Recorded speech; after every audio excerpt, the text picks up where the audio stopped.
Hi everyone, welcome to Marriage Real Talk. I'm Viera. And I am Yos.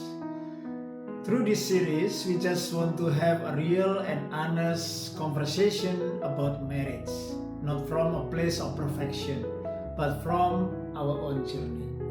Over the years, we have definitely made our own mistakes, and honestly, we are still learning.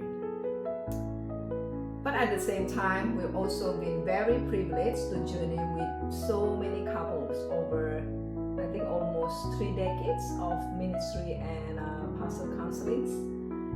And from pre-marriage all the way to different seasons of marriage. We've sat with couples, we listen to their stories, we listen to their struggles and also their breakthroughs. And through all that, God has given us heart for couples.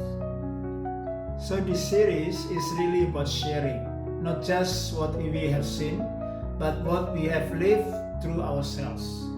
And our heart is simple. Wherever you are in your marriage right now, you are not alone. And there is always hope. Today, we want to talk about something that is very real for us, which is emotional connectedness. Yeah. Because the truth is, you can be married, committed, doing life together, and still feel emotionally disconnected. And that was us actually at one point, yeah. There was a season in our marriage where life just become, we name it, so busy. Work, church, ministry, family, kids, ministry responsibility, commitment, serving, everything was just happening at the same time. And without even knowing it, we were just slowly drifted away. We were still talking, but not really connecting.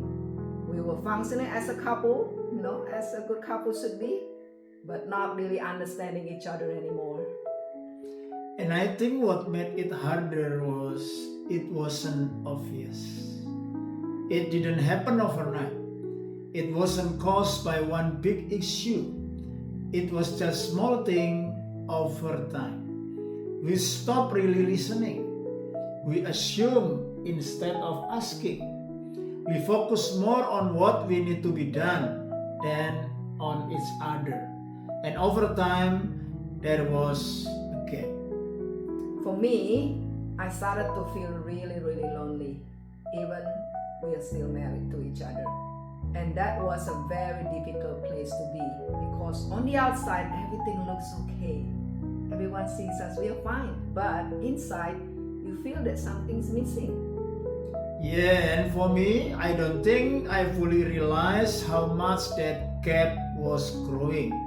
I had my own pressures, things I was dealing with, and I didn't always know how to express what I was feeling. And sometimes, actually many times, instead of drawing closer, I just stay quiet and focus on other things. And that actually created more distance. But something shifted for us about a decade ago.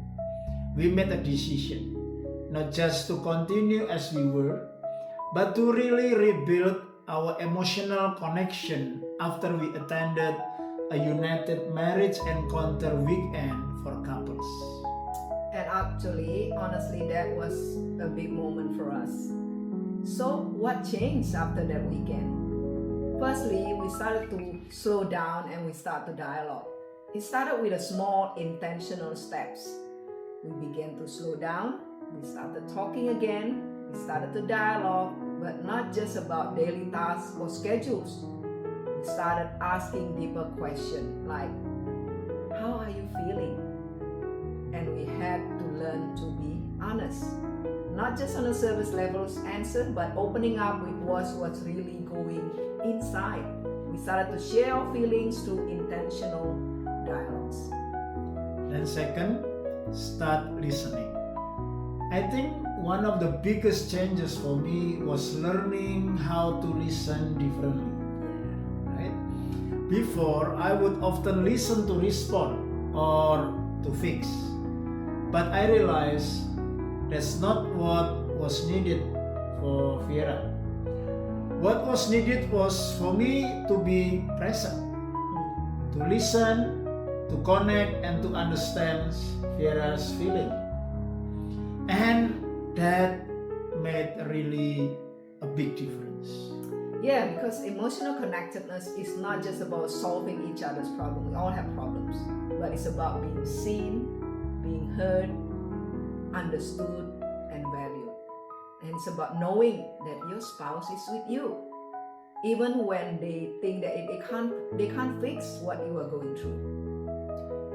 And then thirdly, create space and open our heart. And one thing we really learn is this: you cannot build emotional connection in a rush life. If everything is always busy, always moving, always distracted, your relationship can easily stay at just the surface level. So we have to be intentional about creating space. Yeah, that's correct. Sometimes we're just sitting down and talking. Sometimes you was just putting everything aside and give each other full attention. And sometimes just being present together without distraction, especially that one little device, a phone. Another important thing we learn is that emotional connectedness requires openness. And you have to be open, willing to open your heart. Not just your thought and your thinking, but also your struggles, your fears, and your disappointment. Share it to your spouse. And that's not always easy. Yeah. Because being vulnerable means you can be hurt. Right? But it is also the only way to be truly known and deeply connected. Since that United Marriage Encounter weekend moment, we've seen a real change in our marriage. We are not perfect, and we still have moments where we misunderstand each other. Yeah. But now we know how to come back. We know how to pause, to talk, to listen, and reconnect.